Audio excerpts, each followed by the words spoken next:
Hey, what's up, y'all? Good morning, everybody. Hopefully you're having a good morning. See, it's early. I've been up since 6:30 because kids are back in school. It's early. That's all. How's everybody doing today? Hopefully well. You know what? I just realized thankfully, smart glasses right here. No chance I'm going to be able to read this otherwise. All right. Well, let's start with the Patreon question. There was only one. I guess most of the folks assumed they would be attending today. So, all right, here we go. Will we do a playthrough of Speakeasy on the channel for the Kickstarter campaign? It starts September 26th. For those that don't know, I assume y'all are already in the know about this, but Speakeasy, keep wanting to call it Speakeasy Blues. It's not Speakeasy. The upcoming, the next, if you will, Vital Lacerda, Eagle Griffin. Yes, we will be working on that, doing that. So you can count on a playthrough here on Heavy Cardboard. Either, I assume it'll be the first week of the campaign. Could be before, but likely before or during. So you have that. Okay. Oh, speaking of which, hey,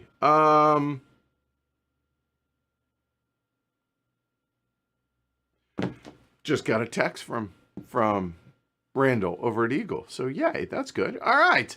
Let's see. Board game related questions from Jakob. When High Frontier? I don't know. We'll see. Not saying no. I'm just saying it's not the priority. By the way, I brought my tea over and forgot to drink it. Sports question from Jakob. Why did National League wait until 2022 to allow the DH? So for those that, it's a baseball question. For those that don't know, Major League Baseball. Up until 2022, the American League had the DH. The National League had pitchers hit. And I grew up a National League fan, so therefore I was totally against the DH for most of my life.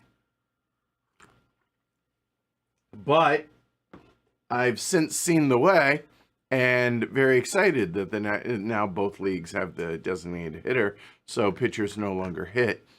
There was the exception, and it made it somewhat more strategic. But that said, National League adopted it in 2022. And why did it take them so long? The same reason umpires still call balls and strikes. Baseball is very slow.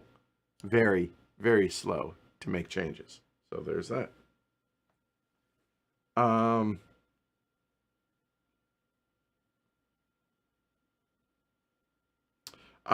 I know it's not great, but gotta respond to this. I apologize.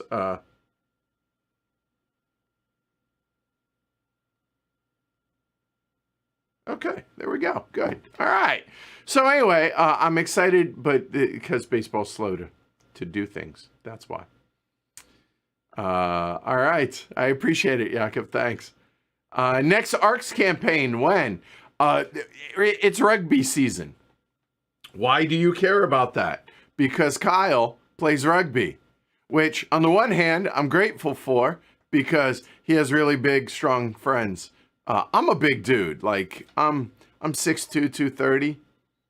Okay, it's 240, but I like to tell myself it's 230. I'm a big dude, but I'm not big. He has really strong friends that help move things, so I'm grateful for that. Unfortunately, he grumbles a lot and is stiff, and it realized he's getting older, so he doesn't move as well, and he hurts more afterwards.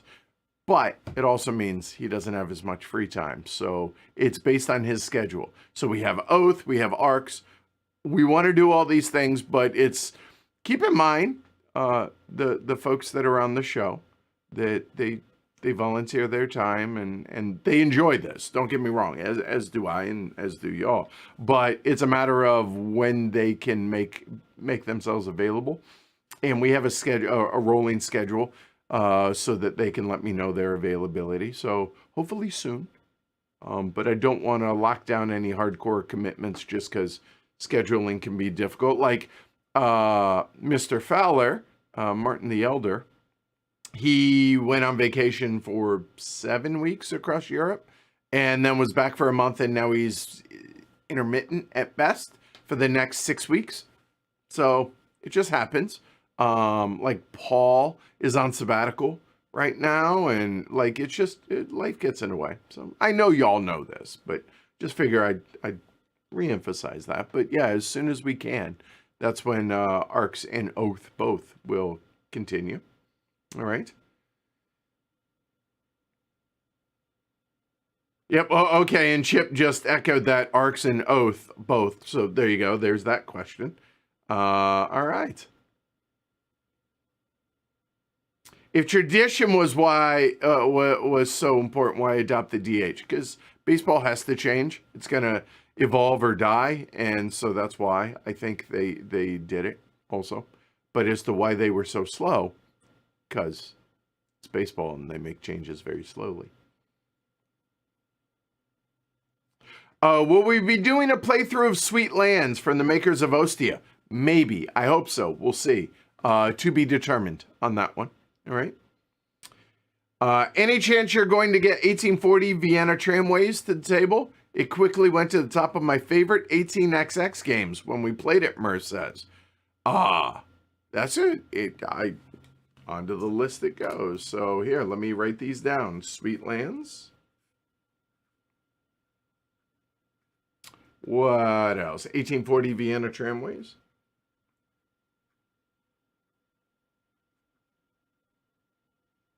Okay, there we go. Well, here, and for Jakob's sake, High Frontier.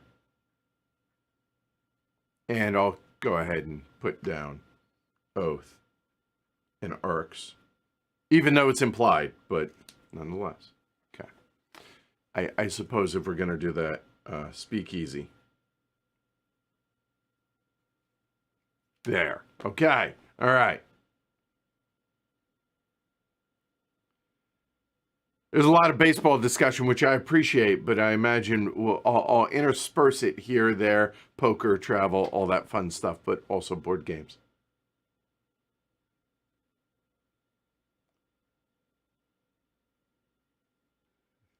Strybarn says, good afternoon. What's your perspective on the show? That's a big question. Do you see yourself keep running the best board game channel indefinitely? Oh, thanks. Thank you, Strybarn. Or do you have other things you're looking at? I'm not planning on going anywhere anytime soon. Like, there's nothing in the works. So, no. Yeah, just continue doing the channel. Eventually bring the podcast back. I'm working with people to make that happen. We're going to make it to where it can be found on Spotify. This should be an easy process, you would think, but it's not. So I apologize, but yeah, so keep on keeping on. Merv's solo playthrough in the near future is Bushman. I don't want to say that you're not people, but is there interest in a Merv solo? I mean, I'll put it down here, but y'all let me know.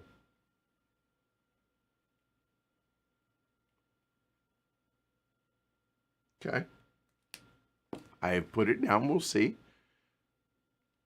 Gary says, I just got my shipping notification for Frozen Frontier, and now I'll need to refresh myself on the Heavy Cardboard stream. Good. So, yeah, that's one that came and went. And that's not to disparage the game. It's just, I had to refresh my memory that we'd played it. But to be fair, I can't remember what we played last week or the week before that. So but I'm glad. I'm glad we have it there for you, Gary.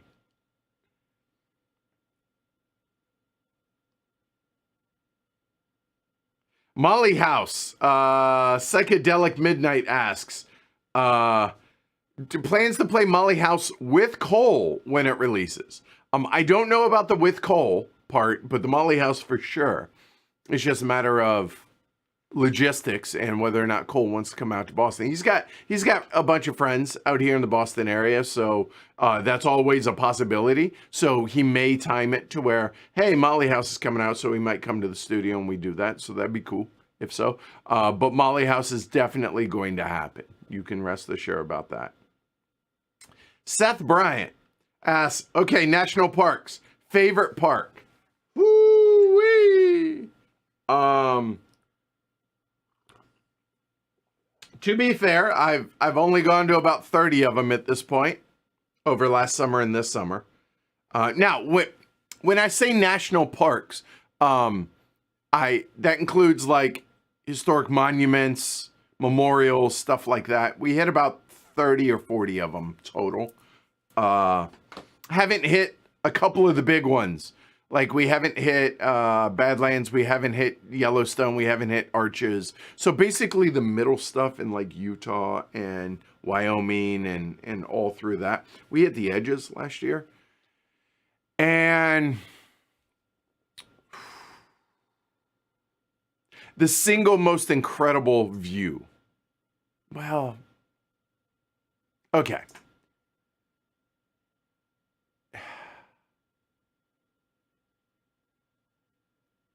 That's a really, really tough question to answer because for different reasons. So, okay, allow me a little bit of a tangent, I guess, about the different national parks. So, New River Gorge is the newest national park that's in West Virginia. West Virginia, like, I get it. Don't get me wrong, but it's beautiful. Like, a lot of it is really, really a beautiful state. And one of the coolest experiences was spending a night in a meadow with a bunch of fireflies overlooking New River in the gorge, out in the middle of nowhere. That was pretty cool experience. But is that my favorite national park? No. Carlsbad Caverns, still one of the most impressive sights I've ever seen in my life. That was pretty amazing. The Grand Canyon. I don't care that you've seen pictures or that you've seen movies or videos or until you experience it in person, you cannot grasp the size of that gap in the rock. It is awe-inspiring, legitimately. But I still think the most single greatest view of nature that I've ever seen in my life is at the top of Yosemite Valley in Yosemite National Park at sunset. If there's more beauty in the world, I would like to experience it because that was awe-inspiring. That's incredible. That said, Yosemite is incredibly busy. It's not up at the top of the I forget Glacier Peak Road. I think it's only open a couple weeks out of the year. It wasn't super busy there, but in the valley of Yosemite, it is stupid busy, and that is unpleasant to me.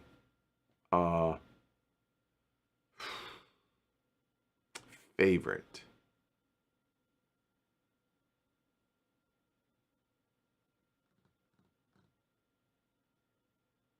Man.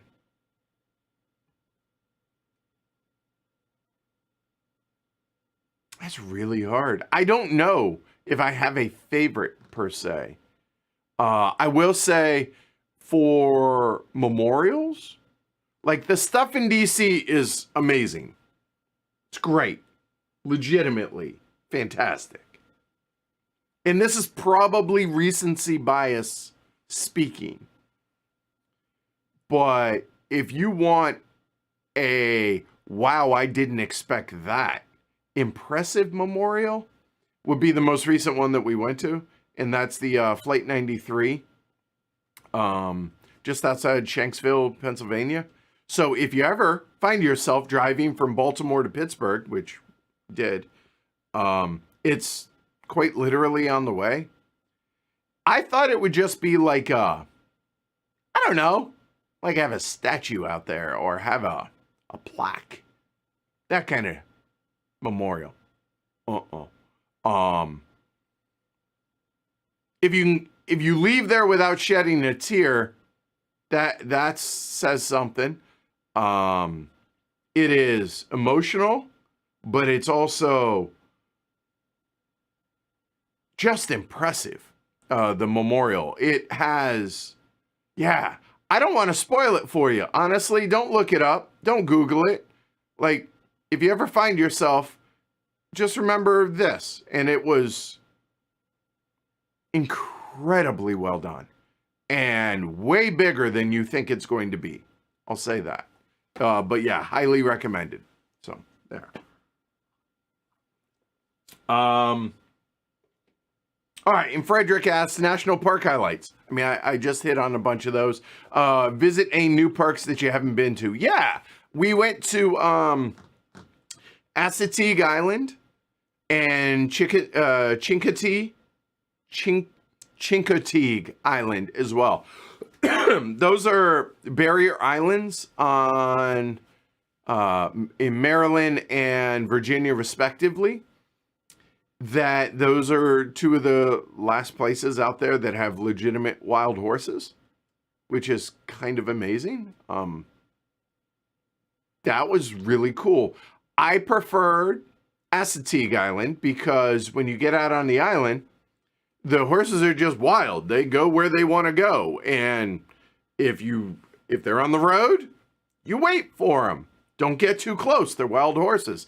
A, respect the wildlife, people, and B, don't be the people that people warn you about, right? Like, oh, this horse kicked or bit and you have a crushed skull. Don't be an idiot. Just be smart. So that was awesome seeing them in their natural environment and the horses just doing horse things. I mean, look, horses are horses. I get, of course.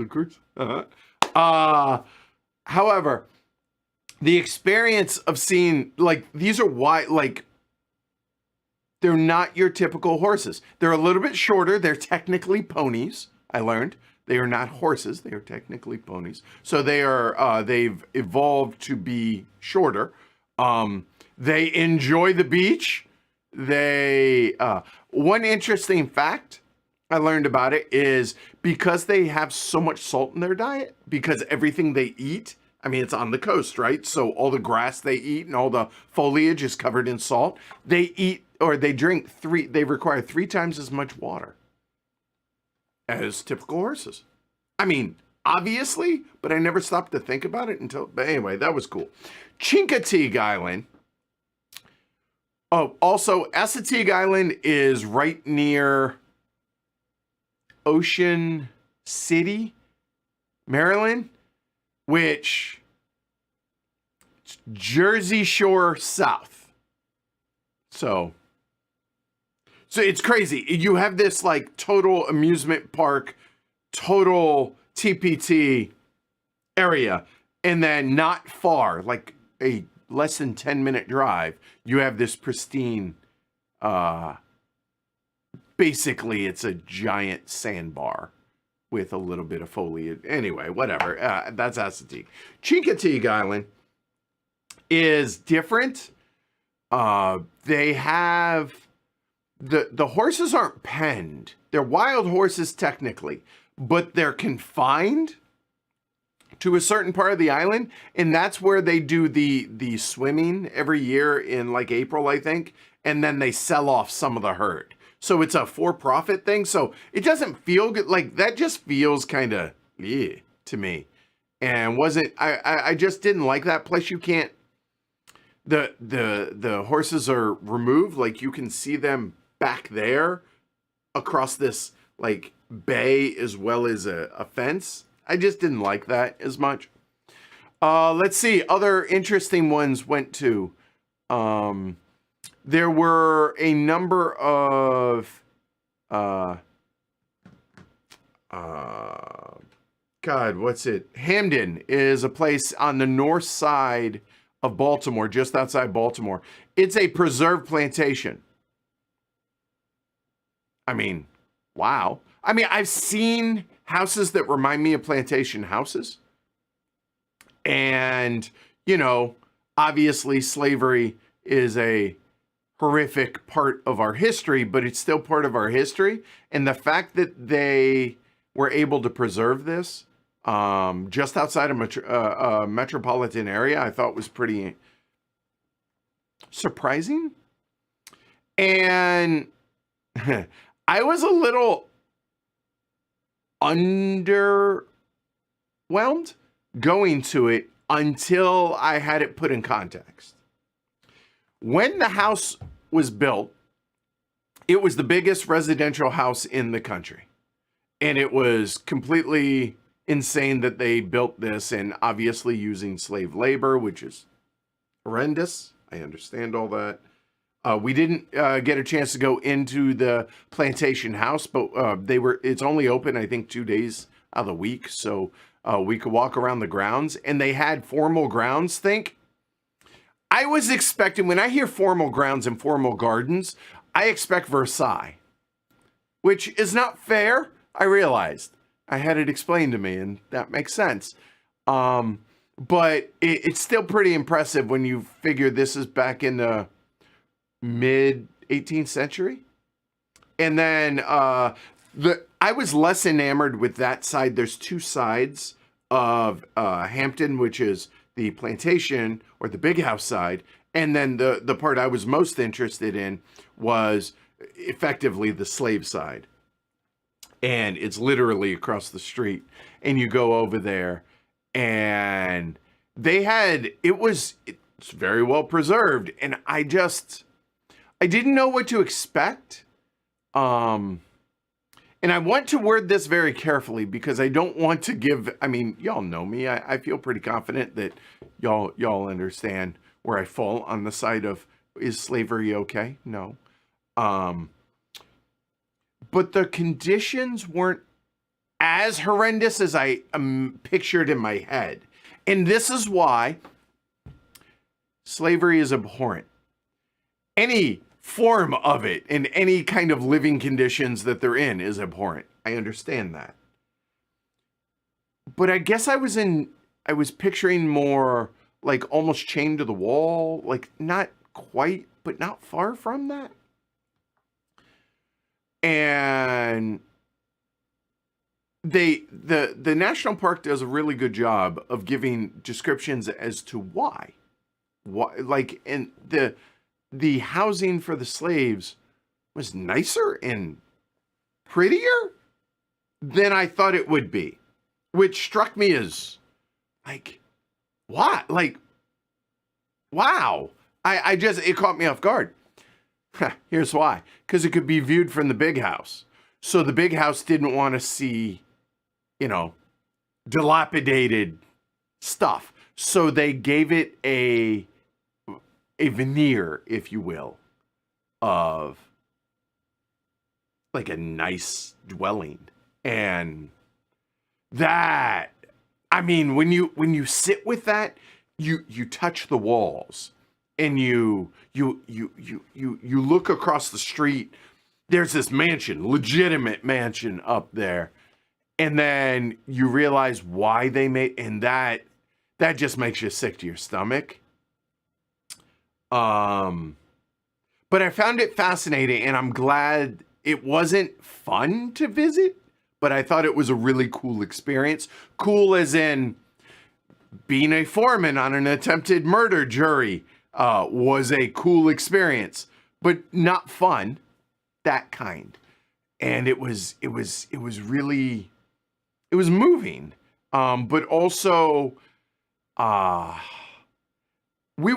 it was upper 80s, low 90s when we visited, and it was humid, and it was just like, I didn't want to get out of the car long out of the AC, and it really kind of put things in perspective of how horrible it must have been then too. Like all those things work together. Probably from a, wow, that's ingenious standpoint. There was two things about the Hampton Estate plantation that I found interesting was the butter house, the dairy house, that they drilled this, they diverted this spring to where it ran inside the building around the outer edge, and they would churn the butter inside, the slaves, to be clear. And then to keep it from spoiling, they would set the churns or the butter vessels in the water that's flowing around it to keep it ice cold. From an engineering standpoint, I found that fascinating. And the building is actually dug down into the ground, so it's colder. It's cooler down there. Amazing engineering, as far as I was concerned. Again, everything around it, not, but.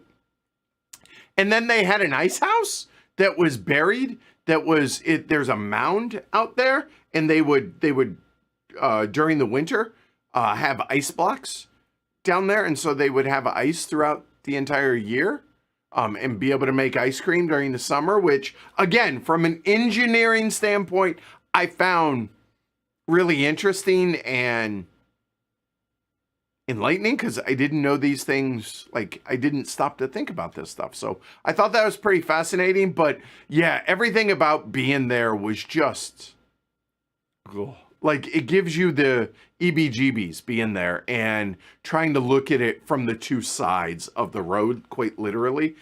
So that was a fascinating experience. That was one of the more interesting ones. Harriet Tubman saw where she was born.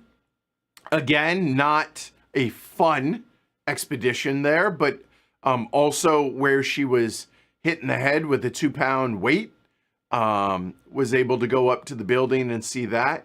And then on the separate trip, saw the Harriet Tubman stuff in Auburn, New York, which is where she had her residence up there, her and her second husband, as well as the building she bought for a senior facility, we would call it nowadays, the old folks home.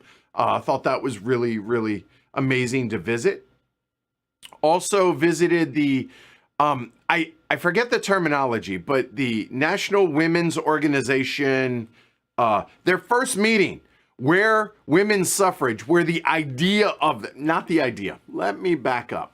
The first public gathering for the ideas of women's rights here in the States happened back in oh God, now I forget the year. Was it 46? 1846? You would think I would remember that one. If so, 1848, 1840, somewhere around there. So they preserved the building and then rebuilt it for what was left, and that was pretty.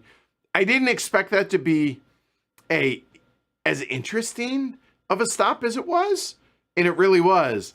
And I had it related to me in a really interesting way that I think y'all should hear, honestly. I was like, I think it's amazing that this is where, women started really fighting for their right.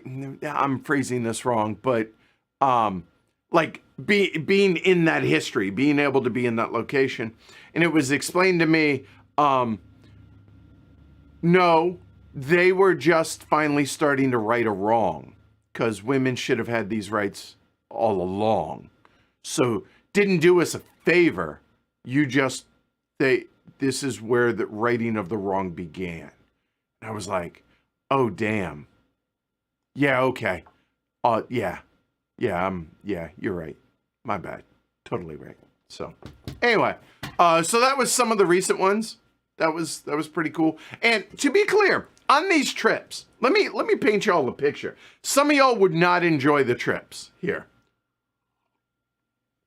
So, fortunate to be able to do it, take the time off and such. But like this summer, done 2 trips, 5 days each. What they consist of is literally throwing a mattress in the back of the car or truck or Suburban and driving.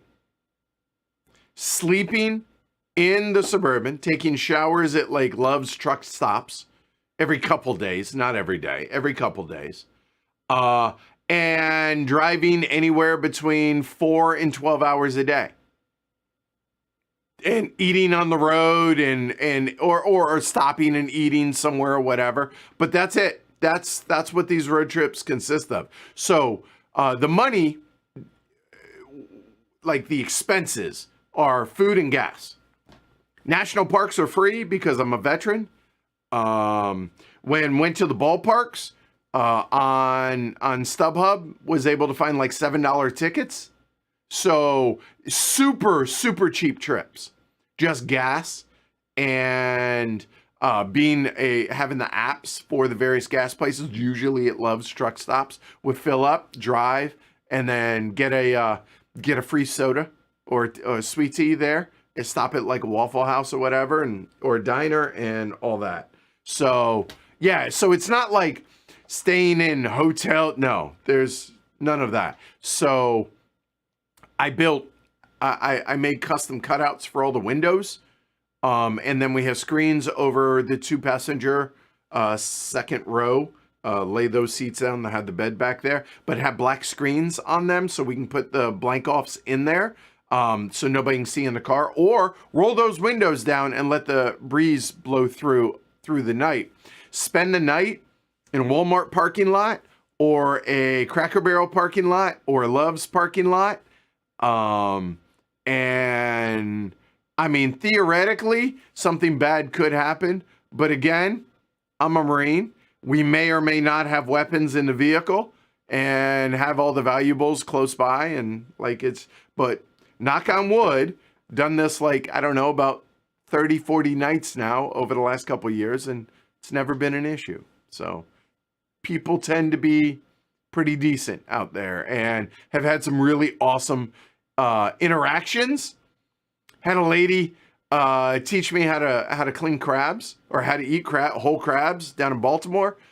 Just really, really cool experiences with other humans, as well as the national parks and all that. So anyway, that was a very long way of that's kind of national park. So taking 2 trips this year. One was a 5-day trip from Boston down to, like I said, Assateague and Chincoteague. To be clear, to give context, it's only, and I can say this because apparently I have a skill that not everybody does, as far as I can drive long distances and be cool with that and be comfortable and have fun and enjoy it. But from Boston to Baltimore, Maryland, 6.5 hours. Yeah. So it's, and Assateague and Chincoteague are about an hour and a half east of Baltimore. Put it in context there. So did basically all that stuff. Did the Thomas Edison place in, oh God, it's in New Jersey where his labs are. Oh, the irony. The day we were going to go to, stayed the night in Jersey and wanted to go and explore the labs because they let you into buildings and all that. The Edison location out there, and that was going to be really cool. And the power was out the day we were going to go. Kid you not. How ironic is that? I mean, it was kind of funny, but we could at least look into the buildings. We weren't allowed to go in because of safety issues, but the irony of that was not lost on me. That was pretty funny. So anyway, then the second trip was strictly to visit ballparks. It was 4 ballparks in 5 days from Boston. Left early on whatever day it was, and there was an afternoon game in Camden Yards, so in Baltimore. So drove that, went to Camden Yards, gorgeous ballpark. That was a great experience. Saw Baltimore win their game. Then the next day, there was a matinee day, getaway day. That was on Tuesday. Getaway day no, I'm getting this wrong. That was on Saturday, sorry. On Sunday, or Saturday after that, drove almost halfway to Pittsburgh, stayed the night, and then got up, stopped at the Flight 93 Memorial, and then there was a matinee game. It was the Reds at Pirates at PNC Park. The backdrop behind PNC is gorgeous. It felt like it was CGI. It looked so impressive. Watched my Reds lose in a walk-off, 2-run home run. That wasn't fun, but that was a great experience. And then after that, had basically 48 hours to kill to get from Pittsburgh down to Cincinnati. Actually drove to Dayton, spent the night, then drove down to Cincinnati, spent a full day there just sightseeing and doing stuff there. Then the next day, watched the Reds lose to the A's. That was an experience, but got a foul ball. Second one in 4 games. That was pretty cool. And then the next day, there was a afternoon game in Cleveland. So we drove up, spent the night in Columbus and drove up to Cleveland, and then drove the 10 hours back from Cleveland to Boston, and then did the 1930 stream the day we got back. So there we go. All right. So those were the trips. Cool. All right. Anyway, War games are you planning to stream this autumn? Well, I would consider, seeing as it was in the 50s today when I woke up this morning, this I would consider autumn-ish. So tomorrow, we're streaming España 1936 at noon, Ken and I. Then Friday at noon, Kyle is available during the afternoon, so he and I are going to do a learning game of this, which is, I don't know if you can read that, but soldiers in postmen's uniforms. David Thompson sent me that copy, and I'm really looking forward to it since Liz Davidson had talked it up so well. So I'm excited to learn that. So we're going to be doing that. That's going to be a patron-only stream, the Friday afternoon one. And then an economic war game Friday night, 7 p.m. 5 of us are playing Indonesia. So there's that. What else? All right. Liberty or Death we're going to be doing. Probably Imperial Struggle, Border Reavers. Those are the most likely ones to happen this fall. Okay? So hopefully that answers your question, Chip. Is there anything in particular that you had in mind? Seth asks, not the usual fare, but ain't chance you want to try out the new Raw expansion on stream? Why is Raw getting an expansion? But I'm sure we'll try it. There's no doubt in my mind that we will try it, Seth. Will we like it? Raw's a nearly perfect game. I've never won it, but nearly perfect game, if not perfect. So I don't know what an expansion is going to do for it, but I'm sure we'll give it a try. Vendetta's asking about the podcast. Yes. I quit Heavy Cardboard if I don't have a podcast up by the end of the month. How's that? There we go.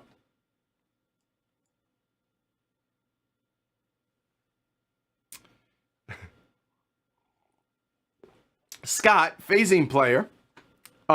When Scott chimes in, I fully expect this to be about really a very small handful of games. Did not disappoint here. So any interest in Dragon's Down, an attempt at a more streamlined Magic Realm? Magic Realm's one of my greatest of all times, and I'm skeptical but curious about this one. Totally, Scott. I would be down for that. Absolutely. Yes.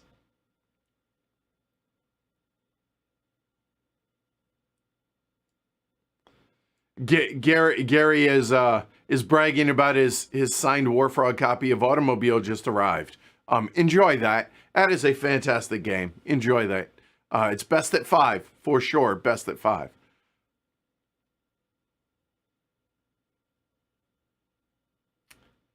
And Adam says, "Hey, Joshua Acosta of Neon Comic Games is releasing a Roads and Boats scenario book at Essen. Any chance you'd be up for playing through a few on stream?" Yes, that will happen for sure.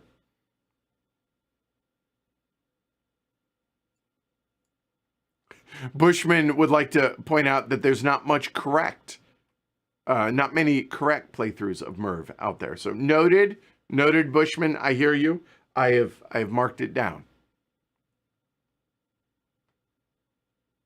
Sorry about the traffic, Michael. I'm sure it was about an hour ago.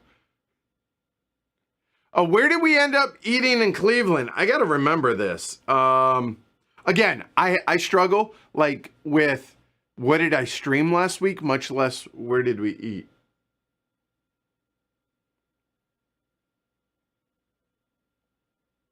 Oh, I don't think we did.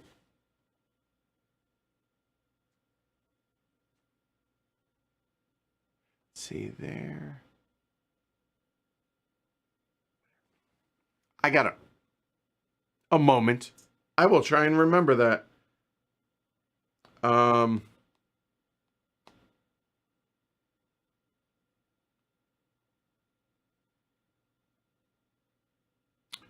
We booked it. We were running a little behind, so booked it to the ballpark. No, we didn't actually eat in Cleveland. I will say this, though. There were a couple of amazing diner experiences that I would like to highlight, though, if y'all would. If you ever find yourself in Auburn, New York, the Auburn Diner is everything you want in a diner. Fantastic.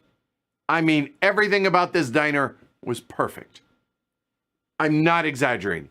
Everything about it. It looked like a throwback diner. The waitresses were exactly how you think they should be at a diner. The pie was mwah. The breakfast, the hash browns were on point. The pancakes might have been some of the best pancakes I've ever eaten in my life. I'm not exaggerating. And the price was amazing. Like Auburn Diner, Auburn, New York, fantastic. The other one that I want to highlight, if you are a Cincinnati native, this will not come as a surprise to you, but the Blue Jay in, I don't know, a suburb that is northwest-y, a little bit, of Cincinnati. Blue Jay Diner, it's been featured in a number of shows as well as movies. Didn't know that until got there. But perfect diner as well. If you want a throwback 70s diner, whereas the Auburn Diner is more of a, like a, you know, the old school, like 30s and 40s diner. But 70s diner, everything was just, and it was perfect as well. Plus, I'd never heard of this, but geta, I think is how you pronounce it, a breakfast meat. Was leery of it. Surprisingly tasty and would recommend. Yeah. Also did have Skyline, because you gotta. The kids, when we got back, were like, hey, did you get us any Skyline? No. So I had to go and find a recipe, and I made it the other day, and it turned out perfect, and I was so excited. Kids ate every bit of it. It was amazing. It was awesome. So, but to answer your question, Gary, didn't eat in Cleveland. Just timing didn't work out. So, yeah. Do I ever just directly answer a question? It's terrible, isn't it? I'm sorry, y'all.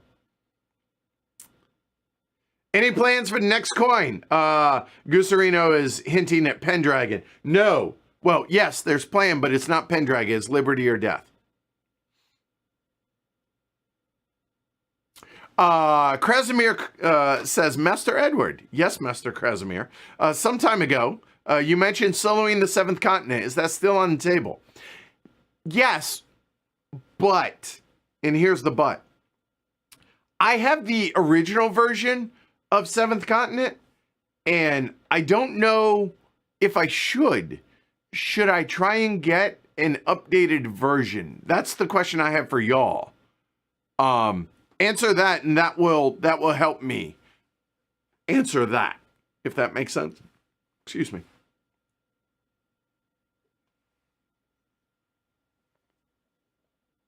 Michael says, I know a guy in Utah if you want to hit the 5 here, and my wife's favorite place on earth is Yellowstone. So come on out. The plan was to have come out this summer, but it didn't work out. Next summer, plan on taking a 2 or 3 week road trip through the middle. That's definitely going to happen. Definitely, knock on wood, you know, right. So, yeah. Seth says, yeah, God, yeah, the Grand Canyon just blows you away. It really does. It takes your breath away first time you see it in person. Probably the most irrational, maybe, nervous, uncomfortable from I don't like heights. Let me preface that. I love roller coasters, but I love flying, but I don't like heights. Like being on the, when we went to the top of the rock house, and it has this overhang in it, right? And that whole horseshoe thing on the Grand Canyon. So I don't like heights. I was going somewhere with this. Total brain cramp. Grand Canyon.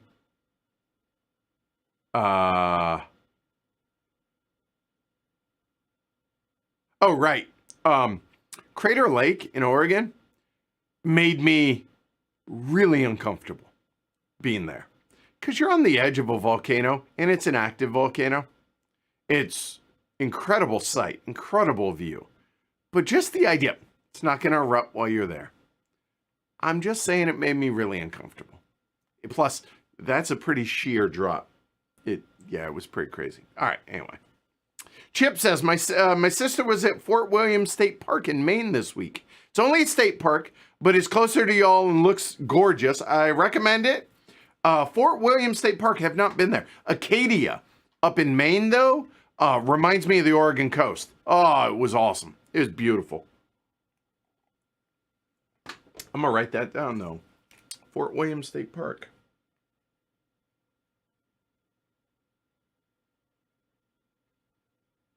Okay, appreciate that. Thanks. Adam says, I was thoroughly unimpressed with the Grand Canyon. Well, okay. Sorry. Now, also, the other thing that I should point out about these road trips that we do, like we don't stay and like go there forever and like spend a week at the Grand Canyon. No, we're there, see it, cool, experience it, awesome. Get our cancellation stamp on the passport book, and then we're off to the next one. I don't want to, I don't know.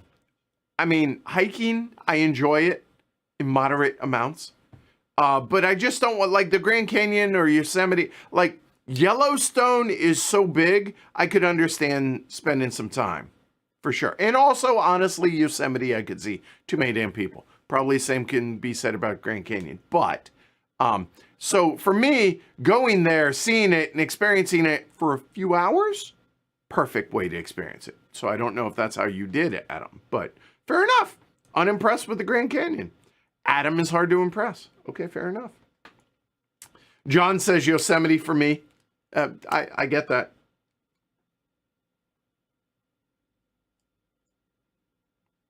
Zivko says, the most spectacular nature view I've ever seen was sunrise at Musala Peak, the highest point in the Balkan Peninsula, at the spring equinox. Spectacular. Okay, see, that's what I'm talking about. And probably the coolest, like 24-hour experience was watching the sunset over the Grand Canyon, and then 24 hours later watching the sunset over Yosemite Valley. Yeah, that will forever be one of the highlights of my life, for sure. So I get that. That's awesome, Zivko. Okay, John says, as far as views in general, though, without a doubt, Isle of Skye in Scotland. Okay, awesome. Murr says, my favorite national park is mostly sentimental since we spent our honeymoon there. Sequoia National Forest, gorgeous, by the way. Those trees are ridiculous in their size. Did that as well. That was awesome. Trees that make a 2-bedroom RV look like a Matchbox car. Facts. It's amazing that a living thing can be that big. Yeah. Oh, Thane Furrows. Greetings from Norway. Well, greetings from Boston. Glad you can make it. Hi, Brianna. I want to know if you've ever have any idea of your board game design, and have you tried a prototype with it? Another Layer asks. Sorry to disappoint you, Another Layer, but I am one of the very, very few people in this industry and hobby that has zero interest in designing a board game. None. Not for an inkling of a moment have I ever wanted to do that. Develop, I had an inkling, and then I kind of dabbled with it. No, I don't want to. Nope, not my thing. Not even a tiny bit.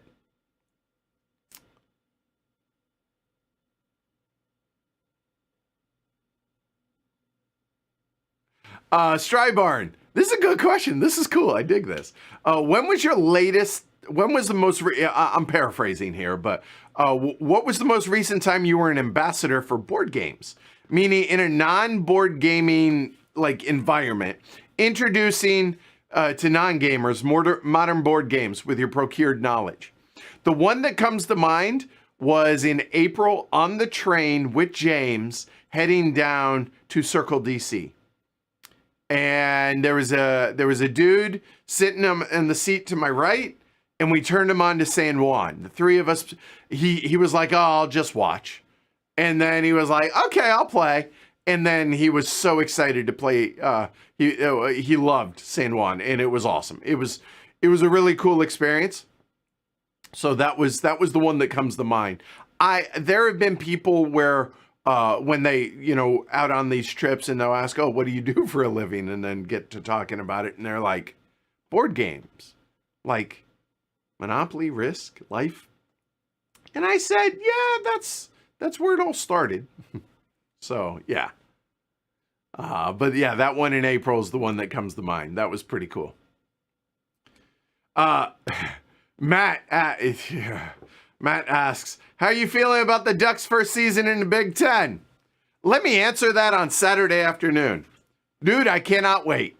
The Ducks are built like an SEC team, and I think this is the closest I've ever come to legitimately thinking, okay, this is a legitimate shot at a national championship. That was me at 4:29 p.m. on Saturday. By about 5 o'clock, 5:15, Saturday afternoon. What the hell? So I'll answer that now. I don't know.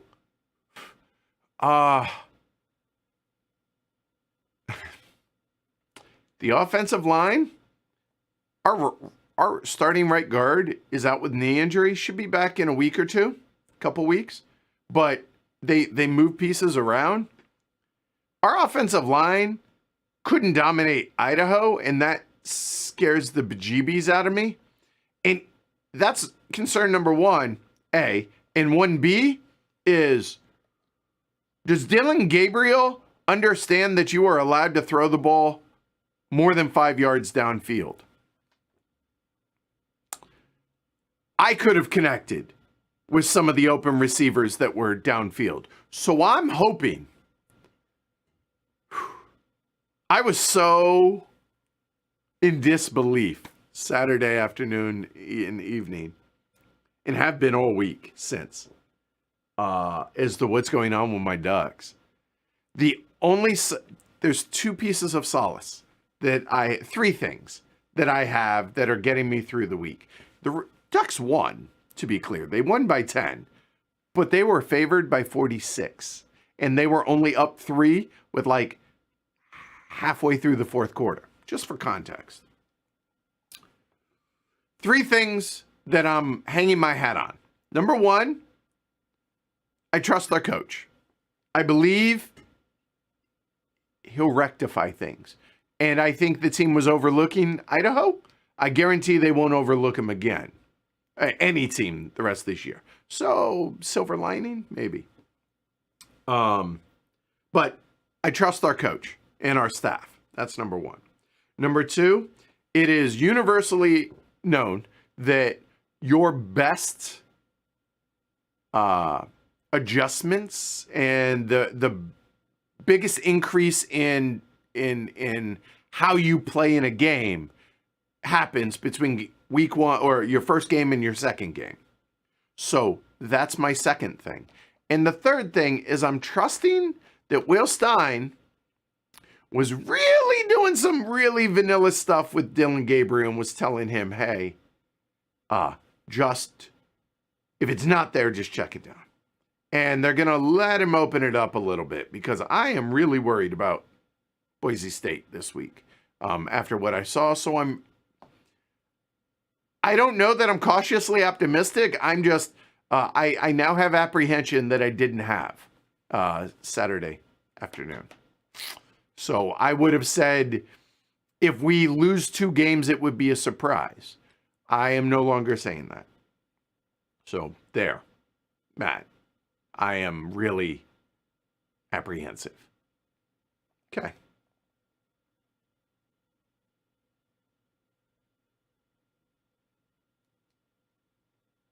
Spot says, I used to live in Tennessee, in spring houses were very common as pre-electric refrigerators, even up to the 50s, because any remote areas didn't get electricity till then. Fair point. For me, I just thought it was an ingenious bit of engineering. I thought that was pretty incredible. But I suppose it's not unique for down in the South. So, but it was the first time I'd seen it and thought that was pretty cool. Yes, I knew this. Eric says New England used to export ice worldwide, like to Rio and Hong Kong. In fact, the lake that is here in our town in Wakefield is a man-made lake, was made for creating ice. So yeah, I don't know about exporting, but yeah, that's pretty cool. Swam Clutch, by how much are you going to lose your fantasy football matchup this week? So I'm only in one league. It's the Heavy Cardboard League, and I blew it. I thought the draft was on Tuesday. It was on Monday, and I missed it. So auto draft. We'll see. We'll see. Swam Clutch. Brianna says gas in a Suburban wouldn't be cheap. It gets surprisingly good gas mileage because it's all highway driving. Almost all highway driving. And I've learned that the car does really well, 75 to 85, gas mileage wise. Swam Clutch says PNC is absolutely stunning. You had perfect seats. So for those that like going to baseball games, I have settled on where I feel are the best view at a ballpark, almost universally. I don't want to sit now. With this said, sitting behind home plate and having a all-you-can-eat buffet included in your seats, that was an amazing experience at Nats Park. So thank you, Kevin. However, I would not like best value as well as view plus chances for a foul ball, which matters to me. I think that's cool. That's fun. Is the first 2, maybe 3 rows of the upper deck on the third base side. No further, somewhere in the infield. So probably, I would say halfway down the third base line to the edge of the dirt. Maybe that's a little far, just past third base. Those are the perfect seats to me. And we sat right upper deck, front row, right behind home plate for the Pirates game. And gorgeous seats. I wasn't upset with them. Just in hindsight, like the third base side are my favorite ones up there. And you can usually get them relatively cheap. And yeah, worth it. So that's for me. That's my favorite seats. And yeah, PNC was a stunning view. That was amazing. I just hated the ending of the game. All right, Thane Furrow says, hey, we're one board game question. You're allowed more than one, but okay. Have you looked into DEF CON 1, a game situated in the Cold War? Its Kickstarter campaign was a bit turbulent. The rule book is not optimal, but the game is solid. Have not, but I'll mark it down. DEF CON 1. Rule book, not great. That's job security.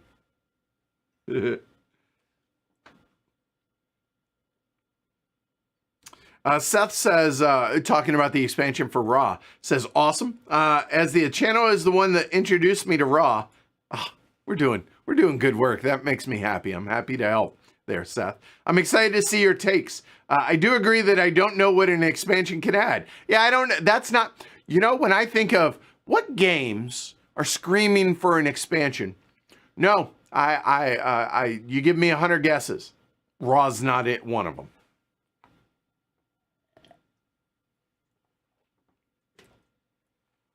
The Lighter says, hey, Edward, ain't chance to get a repeated board game. Station Fall or the Great John Company, and thanks for the stream. Super good job.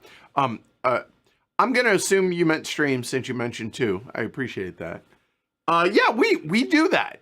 In fact, we've done Indonesia in the past. We're doing Indonesian again this Friday. So yeah, we repeat games. Now, as far as like when, sometimes it's what we feel like, not necessarily me, but the rest of the group. Sometimes demands for the show also matter. But yeah, we definitely repeat games for sure. Also, completely an aside, I wanted to mention before I forgot. Last night, a few of the fellas, Ken, John, and Greg, stopped by, and we played a game that Uli from Spielworks turned me on to at the Gathering of Friends, which is one of the more unique trick-taking games that you're ever going to encounter, and you're going to see it on the channel next week. Barracks Emperors, this was pretty great. Everybody loved it. Everybody enjoyed it. You're going to see it on the channel next week. Also, one that just showed up from Capstone we played this week, Stevens. This is an Essen release. You're going to see this on the channel next week as well. So, yeah. Anyway, just thought I'd mention that to y'all. Okay. Spot says, I actually work in Auburn, New York. No way. Okay, Spot, have you been to the Auburn Diner? I need to know this. I'm being dead serious. And if you haven't, why not? Bro. Yeah, just, you need to make that happen. Okay. Chip says, super excited for Border Reavers and Soldiers and Postmen's uniforms. Thanks for those. I mean, just to be cruel, it's right over there. D-Day at Omaha Beach again. John Company solo. I won't do it without Ricky. Almoravid. You know what? Things get forgotten. I hear you.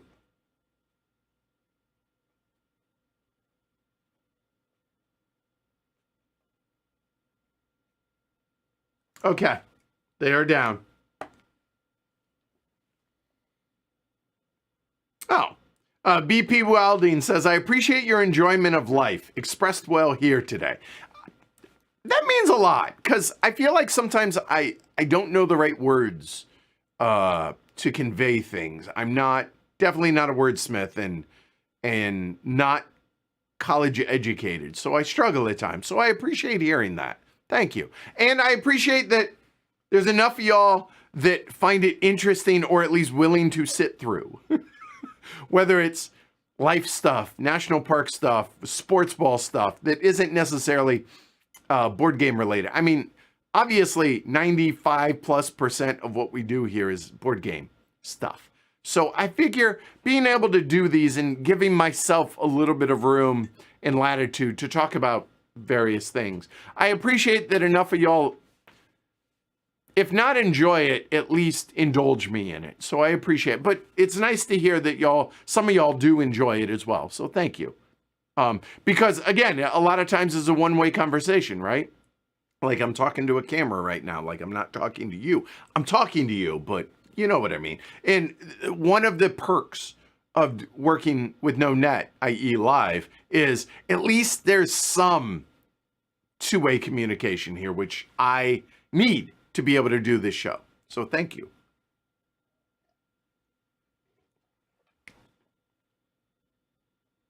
Murr says, I decided last year that if I already love a game, I have no need to purchase a second edition with new stuff or an expansion for it. Most of the time I have it, I end up trading or giving it away.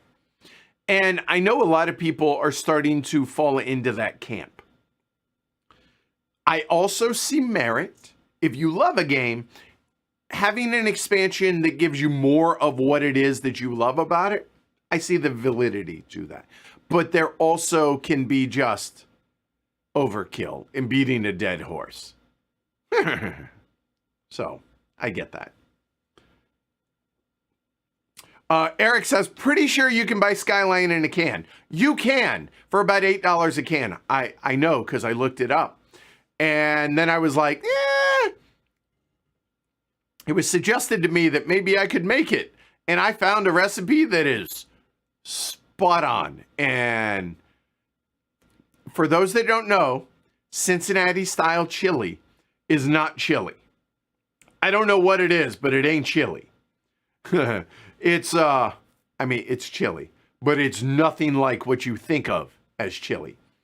It has chocolate, unsweetened chocolate, but it has chocolate in it, cinnamon, clove, So imagine those tastes in a tomato-based chili with ground beef. And you can eat it on spaghetti. Plain spaghetti, but that's the sauce. It's a Cincinnati specialty. You can have a 5-way. Or normally, how I eat, I'm not too keen on it on spaghetti. Have it on a hot dog, Skyline, and then about 2 feet of cheese, shredded cheese on top, shredded cheddar on top. They don't skimp on the shredded cheese, let me tell you. So you have this little coney. It's about that long, right? And it's about that tall. And then you have the Skyline on top. And then however thick the hot dog and bun is, it's that much cheese on it. It's an experience. And you can get it with onions. You can get a 5-way, right? So it's, yeah. But anyway, the kids love it. 3 of the 4 kids love it. One of them is a pretty strict vegetarian.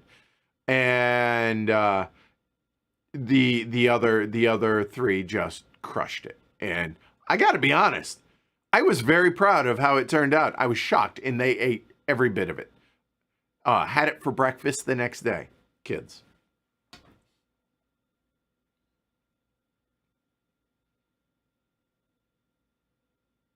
Oh, hey, Rolf's here, or at least was maybe an hour ago. Rolf Sagel, designer of Coffee Traders and Wildcatters, says, hey, Edward, that vegan restaurant in that witch town, sorry, can't remember the name, that was fantastic. Virtual hug. What he's talking about is Salem, Mass. Yes, that Salem, Mass. There is a local chain that has 2 or 3, I think there's 3 locations now, called, oh God.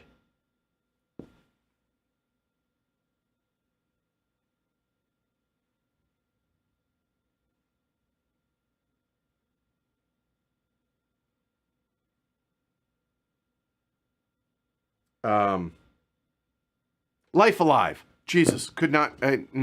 So this was the second place I think Jess ever took me here in the Boston area. This is back when she was vegan, and she was like, give it a try.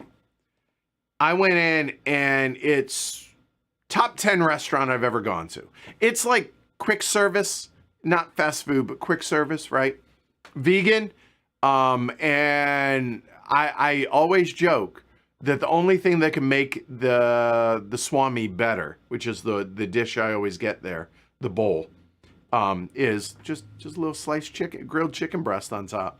But honestly, it is fantastic. And they make a green tonic, which is a pineapple, apple juice, cilantro drink that's spicy as all get out, blended together with a jalapeno. It is amazing and fantastic. Served over ice on a hot day. You can make it, turn it into a cocktail or not.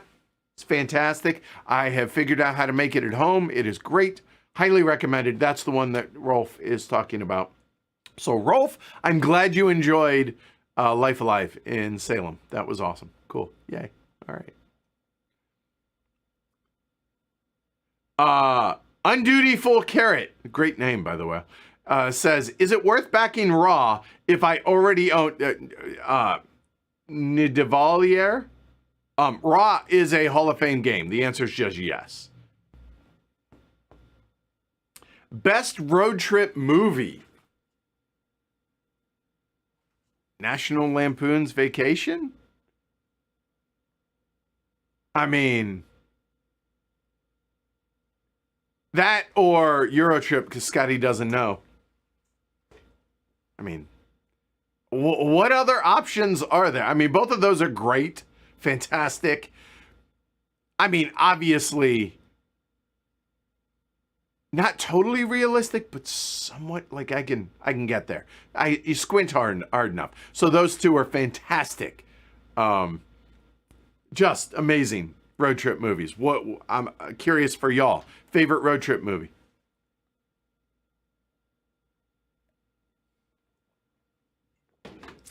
Scott says, chiming in about only a small handful of games. I'll expand my horizons and surprise you next time. Just you wait. Bring it. I'm all for it, Scott.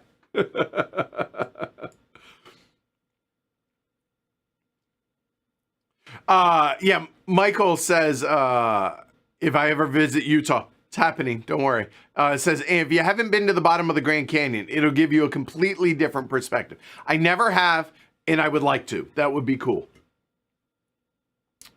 Baoli, or Baolay, I think, says, is there a chance for Dune War of Arrakis to hit the table? Since I saw you like War of the Ring a lot. And do you have any interest in trying out I, Napoleon? Okay, two different. So, yes, on both of the questions. Dune, War for Arrakis, there are enough Dune fans in our group. I could see that. Plus, it gives me a chance to figure out whether or not the game is good or if it's just the name and the theme and the IP from my standpoint. So, all three of the main three Dune games out there, I think you could see on the channel. Also, as far as I, Napoleon, I really want to do Napoleon's Triumph, which is back there in the library, as well as I can't think. I can't remember the other one that is like Napoleon's Triumph, but not exactly. I also have that one and want to get that, but those are kind of bears to be able to get. So eventually, yes to all of that. Count Raja says, I'd like to see more Pax Porfiriana. I would too. I really enjoy playing that game. Plus, again, still listening to the podcast for the Mexican Revolution. And so it's really brought that game to life for me. And it gives way better context. And I understand things a lot more about the why and the how. And it just makes the game that much more rich for me. By the way, I'm talking about the Revolutions podcast by Mike Duncan. Season 9, I believe, is the one that's about the Mexican Revolution. So that tied in with Pax Porfiriana. Mwah, fantastic.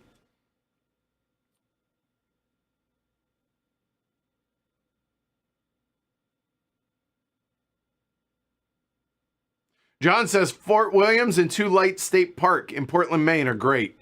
Very cool. Plus, there's a new casino that just opened up, Card Room, in Portland, Maine. More excuses to go up there. Good. Mr. Wreckage, yes, more arcs to be determined on Kyle's schedule because rugby season.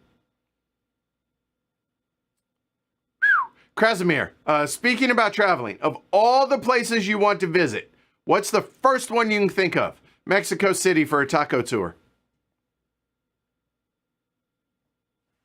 Just being honest. It's the first one that comes to mind. I wouldn't mind going on a cruise. I like food. All right, what else? I would like to visit Rome and Naples for the Roman ruins. That's really, really high on my list as well. Yeah, there you go.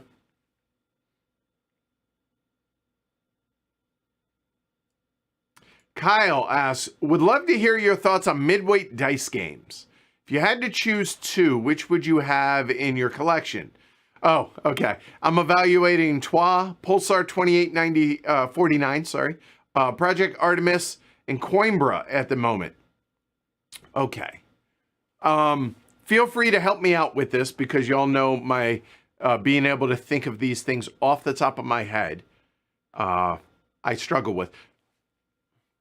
Caveat, I'm not trying to scratch any open wounds out there.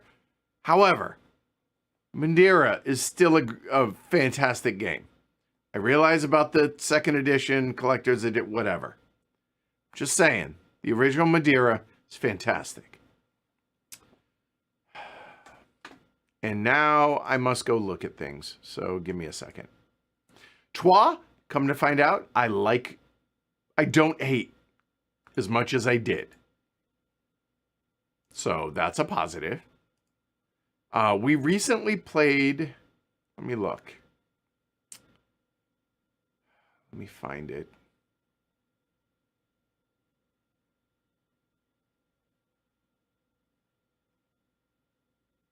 Oh, I'm struggling on this.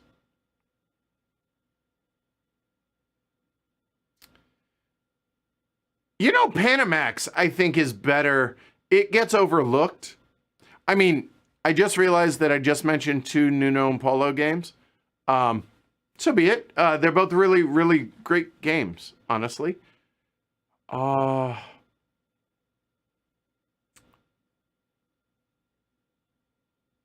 There's one that we played relatively recently that I'm just totally blanking on. I can't think of. I apologize. But let me see if y'all let me peek and see if anyone is chiming in on this. Um,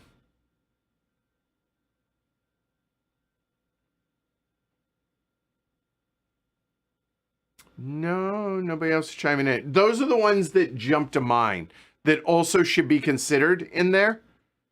I've never played Pulsar 2849. Project Artemis, I played the prototype of, and it's not as memorable as the others I mentioned.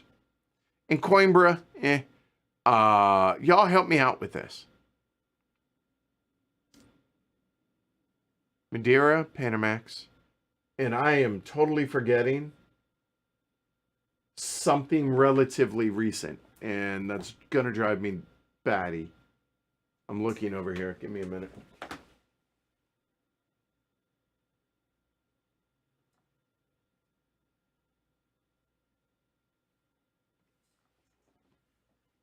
It's not in the studio.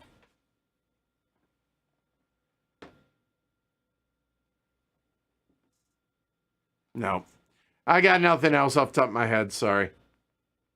Yeah, those are two that I definitely would recommend giving a try to. Now, yeah, hold on. You did say midweight. They're on the heavier end of midweight, but they're both there. All right, Jakob, who is Skanderhovian, to be clear. He is Dutch. Danish. Sorry, Jakob. The Grand Canyon is the most impressive one that I've seen. But the most surprising one was driving through the redwoods at dusk and seeing the mist being caught under the canopy. Okay, that would be awesome. See, yes. And here's a non-national park drive for those that are interested. The fall foliage in the Northeast or in Colorado. When the leaves are changing color, oh my God, stunning views. Going through the Rockies or in the Northeast up to like Vermont. Amazing. Just highly recommended. Beautiful views.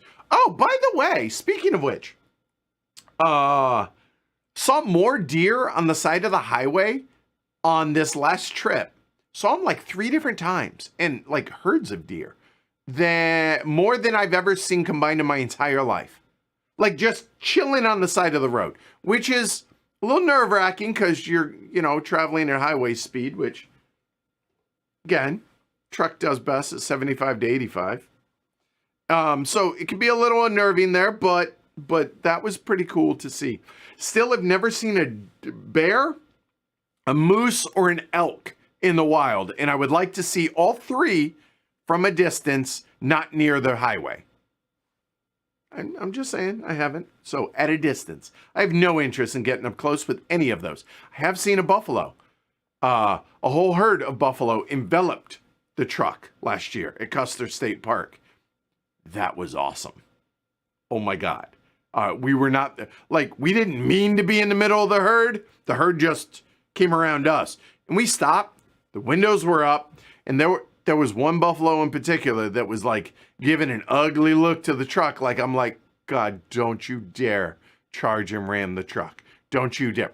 When I say truck, it's Suburban. But anyway, I was so nervous that he was going to. Not that I was worried about us. I was worried about him and the vehicle. But anyway. Crystal Palace, that's it. Oh my God. Thank you. Brianna.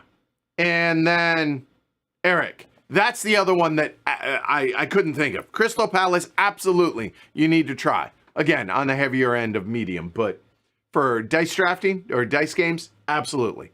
I would put those 3 in there. So thank you. All right, anyway. Let's move on.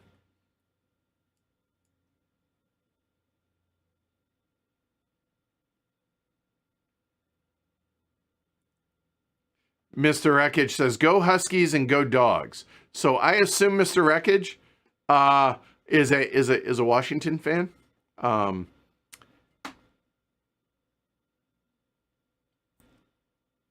And Seth says it's the better OU's year this year anyway.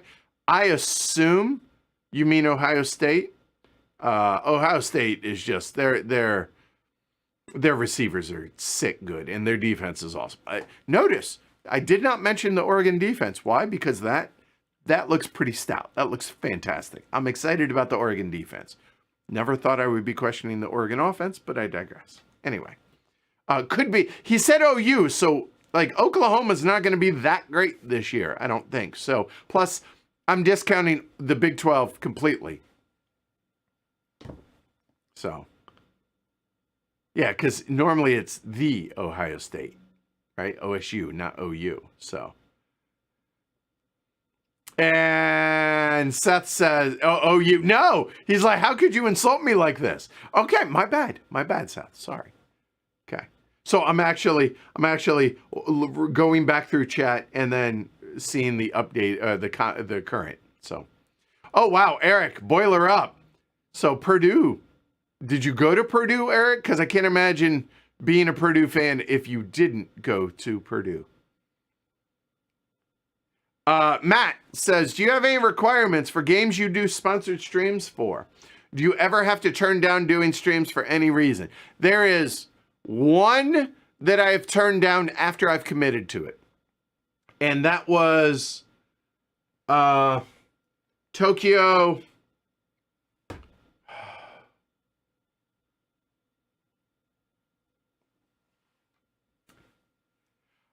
And the reason is that's the one with the cloth map in the trains. It was too white.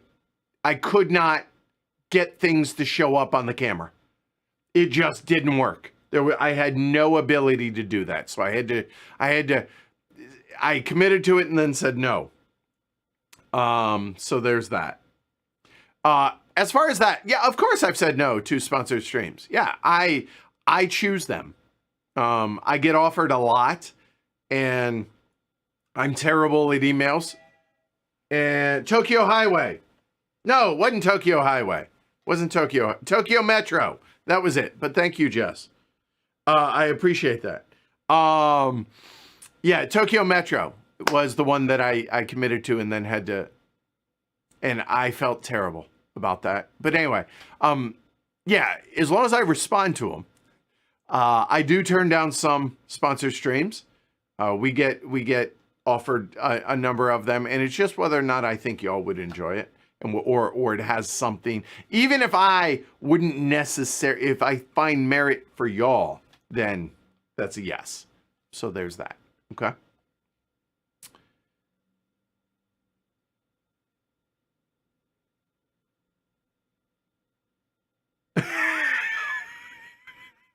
Seth says, guess I'm going to have to fight Edward now. Gonna lose, but my honor demands it. All good. Fair enough. I mean, because I was just trying to imagine OU. So it could be Ohio University. Could be Oklahoma. I mean, those are the only two that really it's Oklahoma. I hear you, Seth. So apologies. Yeah, John says Barracks Emperors was great. Wild game. It was a lot of fun. I'm excited to stream that next week. And Shyam Sundar says Barracks Emperor is awesome. Agreed. Oh, circling back to the earlier question, Krasimir, about Seventh Continent. Anything you have, old version of only the base game, even with all the issues it has, will do the job. I get it will do the job, but is that the best way to show it to y'all? That's my question. I don't know. So help me out on that, right? Because of the issues. I don't know. So what do you think, Krasimir?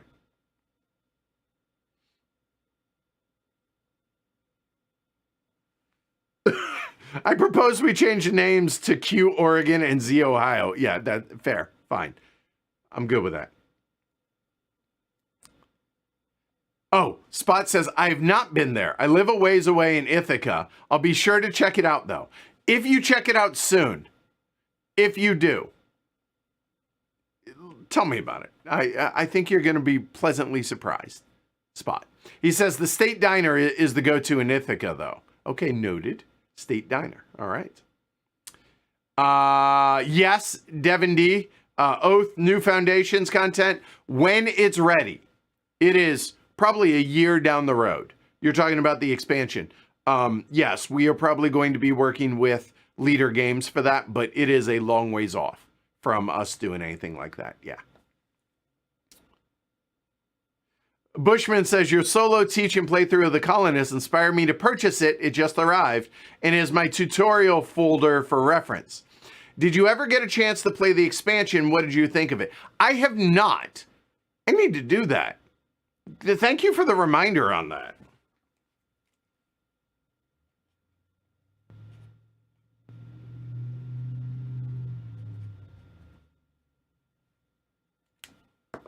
I'm on it. Magnus says, Through the Ages used to be your favorite game, but was not included in your top 9 games for 1 to 9 players a few months ago. Where does it rank today? Now, this is an interesting note. I had not played it in forever, like literally since we streamed it probably. And we recently played it a couple times. I still feel I stand behind my 1 to 9 for top game at every player count. But I would still include Through the Ages as one of my top 10 games of all time. It makes sense because I think the games at the player counts they are, those are the best games at that player count. But I still feel that Through the Ages can be a top 10 game even though it doesn't fit as the number 1 on one of those. Does that make sense? Because Through the Ages is best at 2 or 3 players. And would I put that above the games that I had at 2 and 3? I don't think so. I feel pretty good about that.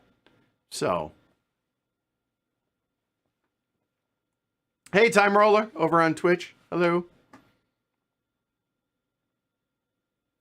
Brianna says, I've never heard of this style of chili and I don't want to. It's an experience. It's worth trying. People tend to fall either on, yeah, that's really good, or, oh my God, I never want to try that again. But I like trying regional foods and just to broaden the palate as well as live a little. I'm not saying you're wrong for not wanting to try it though, Brianna. I get it. You're not the only one. I get that. And Swam Clutch says the amount of cheese is required. If you think you want less, it's not a Cincinnati Coney. Fair. And Glenn says Skyline Conies are the best. Nick says, oh, you got to be talking about Skyline, right? Yes. Shrey says Life Alive. Yes, you were right about that. Magnus, who's the best rule explainer that you know apart from yourself? I don't know. Ken does a really good job, I think. Yeah, I think Ken teaches games really well. If you're talking about content creator, I think, legitimately, I think I'm the best one in the world at doing it live. Am I perfect? No, I'm always trying to get better, but I think I do a pretty good job. For pre-recorded, Branislav is really good. So, what's his channel? Shrey, help me out. Oh my God. I can picture it. Nethranya, that's it. Nethranya's channel here on YouTube, I think does a really, really good job for, and obviously John Gets Games. I mean, there are others. Yes, I understand that. But those are, John and I have a different way of doing things. Although it's funny, he and I use each other's teaches to help learn games when we don't have one of that we've done already. So there you go. But yeah, I really enjoy Nethranya's stuff. So there you go. And people are listing a bunch of others as well. There you go. I haven't sold a game or given away a game in forever, or culled a game for that matter. But most recent game that you culled, sold, give. I haven't. I need to. That needs to happen. There are plenty that would go on that list. Hi, Thalid, over on Twitch. Appreciate you stopping by, hanging out over there. Oh God. Oh, Brianna. Oh. Brianna says, we're getting a Chipotle in our city and I cannot be more excited. Tried it first when we were there in Boston for HeavyCon and loved it. Much like games, eat what you dig. I'm happy that you're happy. I'm happy that you're excited. Yes, Devin also says, if you play around with the speed, John and me and John, we sound similar. I have heard that if you speed me up to 1.25 or 1.5 or slow him down to like 0.75, 0.5, we sound very similar. He and I would probably argue because obviously you sound different than how, yeah, you know how that works, but yeah. All right, have a good one, Rolf. Hey, look, I know Rolf already left, but in case he stops back by, serious question. You have got to get the expansion for coffee traders over to the Game Crafter and let me know when you do so I can announce it so people can get it. Please. I should have mentioned that earlier. I apologize. People really enjoyed that.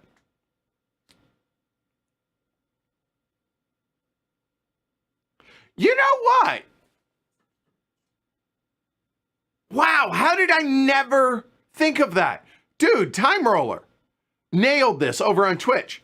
He's like, I had to look it up, but Cincinnati style chili is basically a version of a Mexican mole with really fine ground beef in it. Oh my, mind blown. That is totally exactly what it is. Oh my God, yes. That is a perfect description. And having that on spaghetti is even weirder now. But yeah, that is a spot on comparison. Yes, well, good call. Oh my God, Spot, you went there. Best road trip movie, Lord of the Rings. Well, I mean, like, I guess they're on a road trip. Or do you mean like if you're sitting in the back of a car on a road trip, you have time to watch the entire trilogy? I could see both, but okay, fair. That's funny. Okay, Nick asks, hey, Edward, what's your thoughts on AI being integrated into some sort of board games? Anything like that exist? Any thoughts on the possibilities of this? I'm assuming that you're talking about like in the design and development, not just from a graphics art.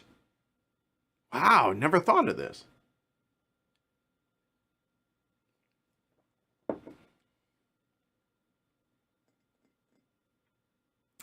I hate to say it, but I think it might work really well. Do I want that? I don't think so, because I don't want the idea of game design to be computer generated. But when you stop and think about it, aren't most Euros, intricate puzzles that are really hard for us to figure out how to do well? I mean, from that rationale, I could see the AI helping with that. If not, I'm not saying designing an entire game via AI, although maybe one day. But yeah, I could totally see that as an assist. The interesting question I have on that, again, this is literal as my brain is working here, thinking about this for the first time. Would AI help you come up with new things, new mechanisms, like creating fresh? I think putting known mechanisms together in novel ways, maybe it could help with and do a really good job with. And I've said a lot that a game should do one of two things: either do something novel, something new, that's interesting, and have the game built around that, or like, again, it still blows me away that no one has used the merger mechanism in Indonesia in other games. I think it's genius. Anyway, by the way, I talked to I am having total brain cramps today. Apparently, I was unprepared to come on camera and talk well. But I talked to the Splatter guys. I'm cheating. Jeroen, thank you. Good Lord. When he was here at HeavyCon about why that, he's like, yeah, that surprises me too. No one's done that. But anyway, I don't know if it's going to do a good job of coming up with new ideas. So talking about what a game must do or should do, either a new novel mechanism or something that hasn't been done before. I guess that's saying the same thing. Or do things that exist and put them together in a new and unique way. And so, what are my thoughts on it?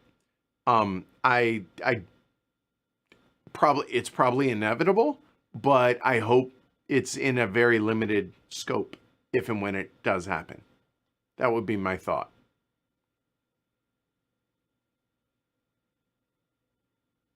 All right, Zivko says, I can recommend In July, or Im Juli in German. I butchered that, I'm sure. A great road trip movie by Faith Aiken, a Turkish-German director. All right.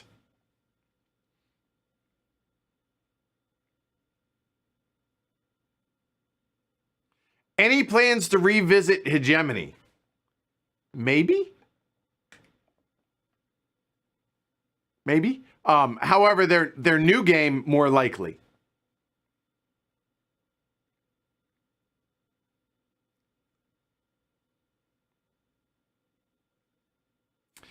Scott says, I don't know how much all these count as road trip movies, but they came to mind. Stranger Than Paradise, Breathless, It Happened One Night.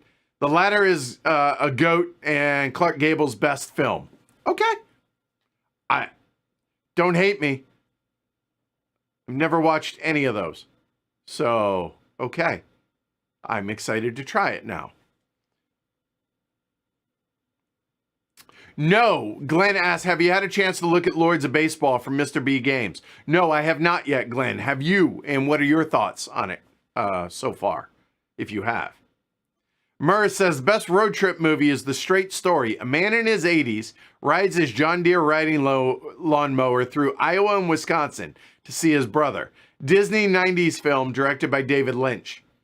Okay. All right. I can get on board with that.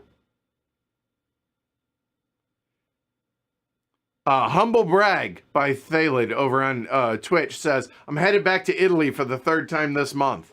It's a rough life. We all have crosses we must bear. All right, on to cup number 2.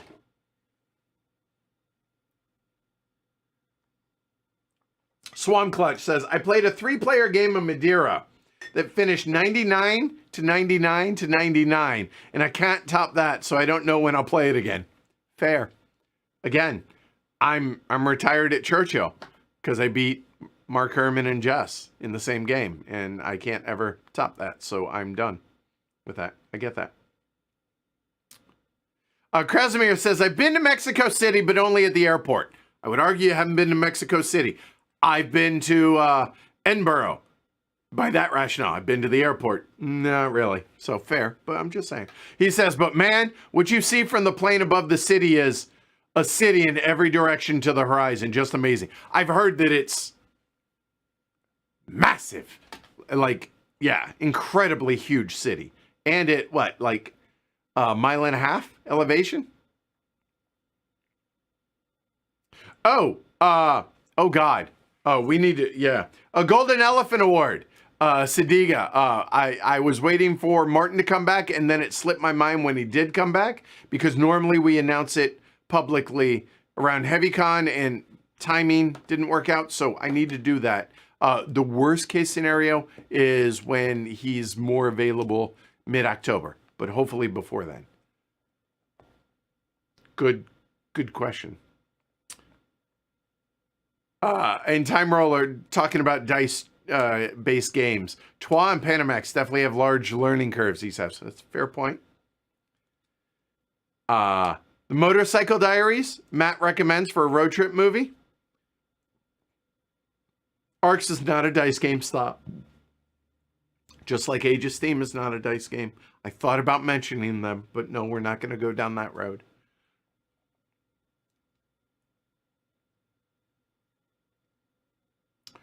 Zivko says, by the way, if you want to combine a trip with ancient historical monuments and great food, Peru is the place to go. Amazing cuisine, a lot of variety, definitely worth the visit. I'm in. Yes.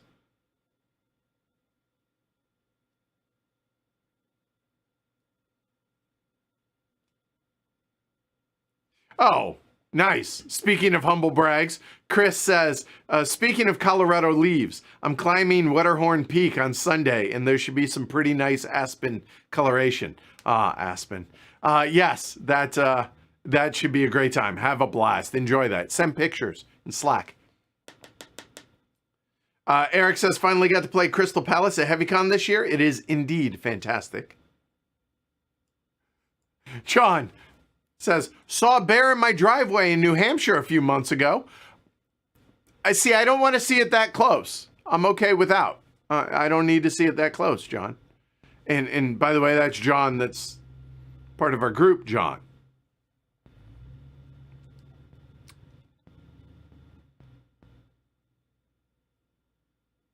Oh, wow. Thalid says, deer have been on the rise on my drive to my first stop in the morning. And he has, during the rut, it's easy to see 40 plus separate sightings in an hour and a half drive at 4 a.m. Drive safe. That's scary. Like, I don't want that. That's stressful and exhausting. I don't envy that at all. That's a lot. Brianna says, hey, Edward, you got to come to Banff, Alberta. And see all those in the wild. I mean, it could happen. That'd be cool.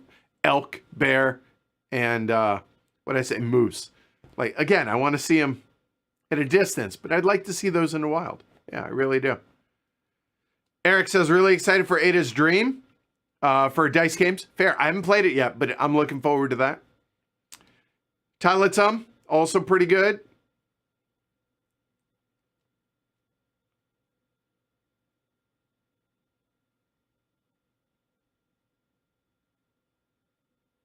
Okay, so getting back to college football talk. Swam Clutch is a Ohio State alum. Okay, fair. Chris Willers, Kansas, says Rock Chalk. Actually have a chance at the Big 12 this year. Big test this week at Illinois. I think Arizona is going to be really good, too. I would fear Arizona in the Big 12. Oh, yeah, Mr. Rackett says, I'm sad Oregon took Washington's best cornerback, Jabbar Muhammad. It's so weird to root against him last year, and now I'm like, oh, I'm so glad he's ours. That felt a little dirty. I'm not going to lie, but NIL is a weird thing, ain't it? Money talks. Plus, I mean, clearly, Washington was great last year. I'm going to give them their due, but y'all lost half the, like, they're going to be a middle of the pack team this year. And that's not me talking trash. That's just, y'all lost so much. And so, I mean, it makes sense why you would jump ship, but yeah, to go to your arch nemesis, your biggest rival, I'm surprised he did that, but yeah.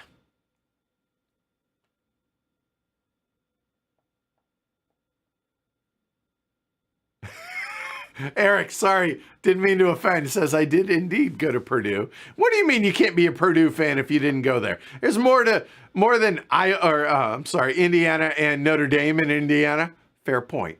Touche. Okay. Welcome, Marcus.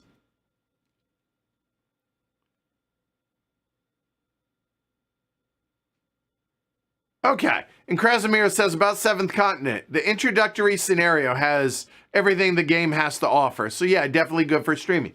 There you go. That's what I wanted to know. Okay.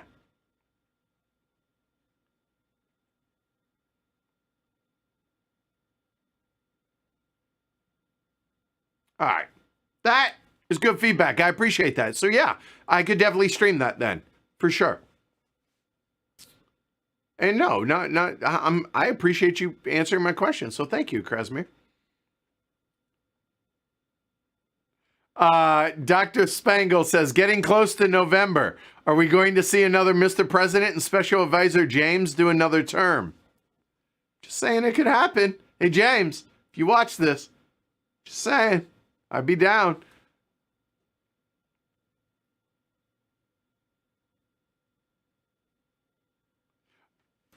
Barbecue spaghetti in Memphis. I'm sorry. If I'm going to Memphis and having, and if I'm going to Memphis, I'm having barbecue. Barbecue spaghetti is not on the menu. Nope. No. Cozy Corner, Memphis barbecue to die for. Unbelievably good. Hey, Franny, glad you can make it. Oh, okay. Gary has some inside info on this. It says, Rolf and Andre think game crafters may be too expensive. They may self-produce it and ship it without a box. I support that. They get 100% then. I think that's great. So whatever it is that they choose to do, I think that would be great. Talking about the Coffee Traders expansion, y'all.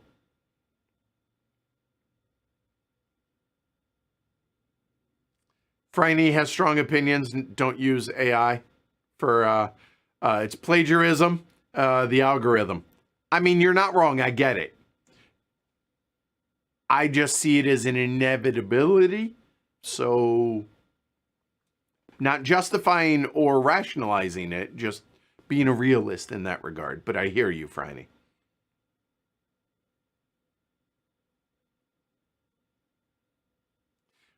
Zivko says, here's a hot take on AI.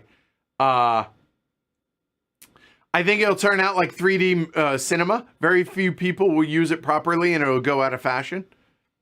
I don't know that it will, but we'll see. That's an interesting take. Do I listen to any board game podcasts? I don't. No, if I'm listening to podcasts, it's history podcasts, it's murder podcasts, cooking podcasts. What else? And sports, usually. Let me look. What else? Oh, and like dramas. Like Limetown. That was great. That was fantastic. Hardcore history, obviously. Again, Revolutions. I'm actually going back and listening to more of the history of Rome. Again, not more, just again. Radio Lab, 99% Invisible. A mystery show was hysterical when it was going on. That was great. I enjoyed that. Legends of the Old West. If you enjoy Old West, like true history of it, it really good. Yeah, that was really good. And then there are a number of other real life murder stuff that are pretty great as well. And a bunch of poker podcasts as well. So there you go.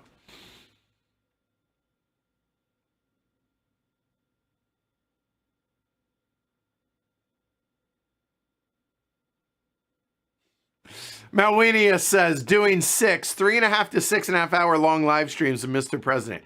Teaching rules and at the same time being entertaining. Yep. HC is the best in my opinion. I appreciate that. Thank you, Malwinia. All right, Glenn, but have you played Lords of Baseball yet? Have you played it, Glenn?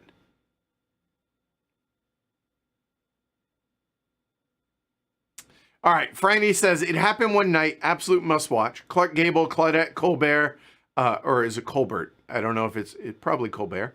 And directed by Frank Capra. It doesn't get much better. All right, it happened one night. Okay.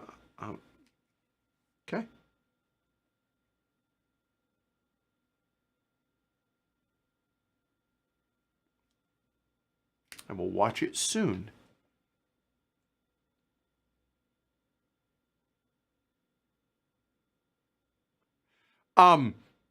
Seth is sad that it took him they played a rule wrong. It happens. Dude, I've played so many games. Yeah, getting rules wrong is like breathing. They're complex games. It's going to happen. Don't beat yourself up too hard, Seth. Sorry.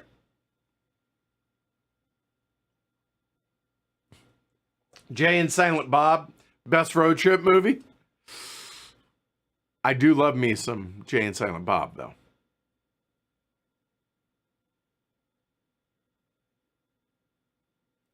Yes, if Cam Rising stays healthy for Utah, Utah looks legit as well. Yes, absolutely. Origins First Builders consider a dice game, or is that dice draft? Yeah, I would say it is. Yeah, I think so.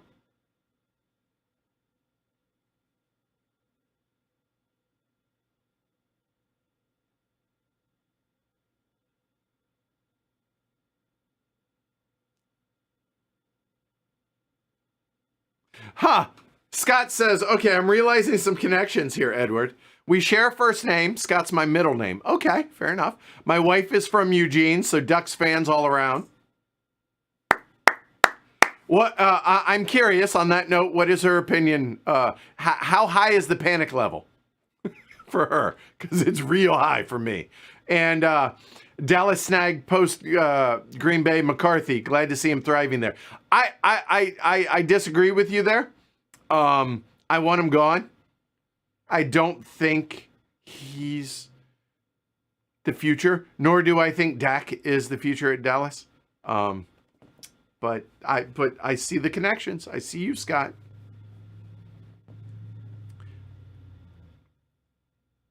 Oh, all right. And Franny says, Edward, if you like history podcasts, I recommend Who Did What Now? All right. Who Did What Now? On it. Thank you. Krasimir says, Mexico City's elevation is 2240 in meters. Sorry. We know that Americans do not understand the metric system. So it's a 3 feet and a skosh. And more interesting is that the population's more than that of my country, Bulgaria. Yeah, Mexico City is a massive city. So here, let's do. All right. 2240 is 7,349, about a mile and a half. So I was pretty close. It's pretty close. Just saying. All right. Yeah, it's really high.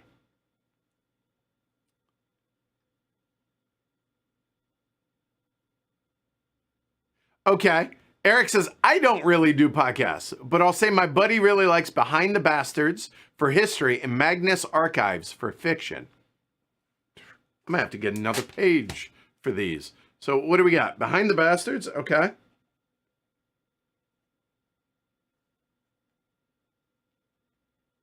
Oh. Magnus Archives. Okay.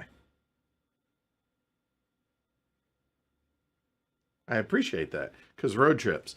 Also, I've mentioned this before, but I tend to go to sleep listening to like air disaster stuff. There is, I'm not going to pronounce this correctly, but the best air disaster dude on YouTube. Let me find, and I still find myself watching videos on YouTube of Bruzel, the dude who does like bourbon hunting and stuff, and I don't drink bourbon, but it's still fascinating to watch.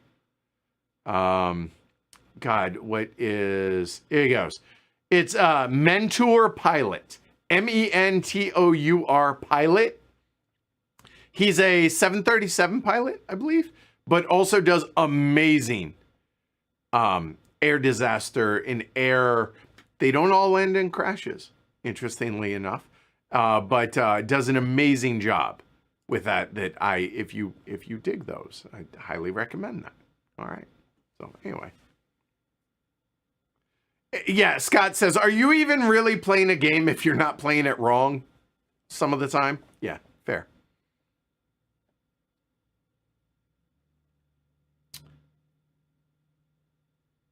And that also justifies a reason to play it again.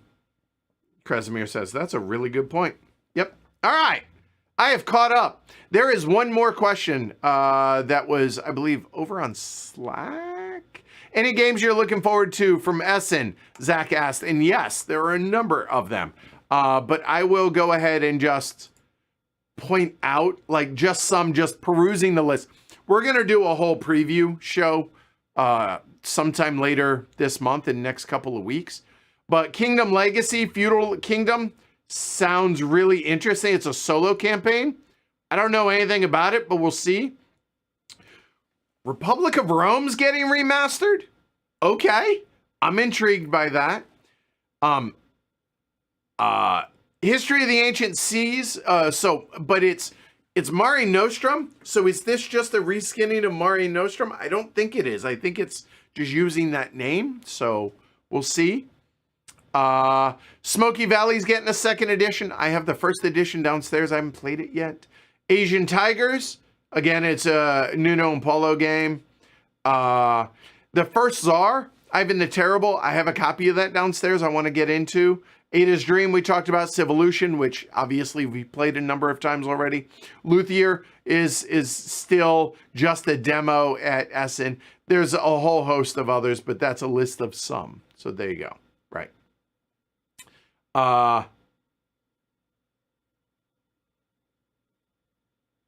Any drunken operation type streams in near future? Not planned, but that doesn't mean they won't happen. What else do I like to drink? I mean, if we're being on, like, I've always said gin is my liquor of choice, but honestly, you put a gun to my head, I think it's rum. I like my fruity drinks. That and I like wine. Dude, I had a cocktail. Speaking of which, you know what? I don't think y'all care that much. I'm not going to go digging for the picture of it. I had a cocktail down on Chincoteague Island at a seafood joint there that was the best drink I've ever had in my life. And this bar, it's Captain, you know what? This matters. I'm not going to look up the cocktail, but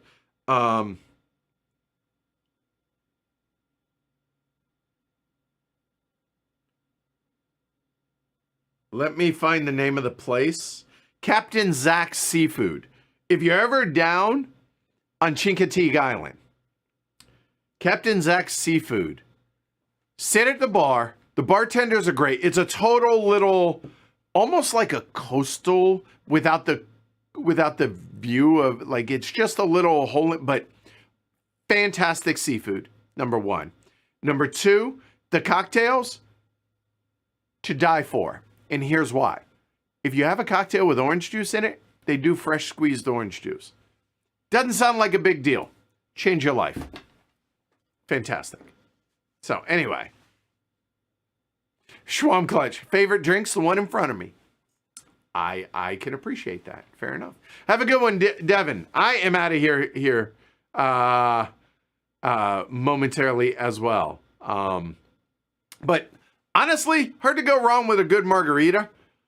Seriously, like Jimmy Buffett had it right. And I mean, a nice glass or bottle of wine, I'm down for. And yeah. So there you go. I think it's a good place to leave it. All right. So recap for what's coming the rest of this week. So here we go. We have, let me find it. There we go. It is tomorrow at noon. España, 1936, 2-player. Me and Ken, you're going to watch him wipe the walls with me again, probably. Friday at noon for patrons only. soldiers in postmen's uniforms is a learning game we're going to be doing. And then Friday night, 7 p.m. By the way, that's noon Friday, if I didn't say that, for Patreon only. And then 7 p.m. on Friday. 5-player Indonesia. John's never played it, so he's gonna play it some this week online and then come in a little bit cold, but it should still be a good time. I'm looking forward to it. A little Indonesia, so looking forward to that. So that's what you guys got on the horizon this week. Next week, Stevens and keyboard sitting on it. Barracks Emperors. For sure, those two. Past that, I don't know. We'll see. Maybe something solo as well. Apparently, you can do this solo.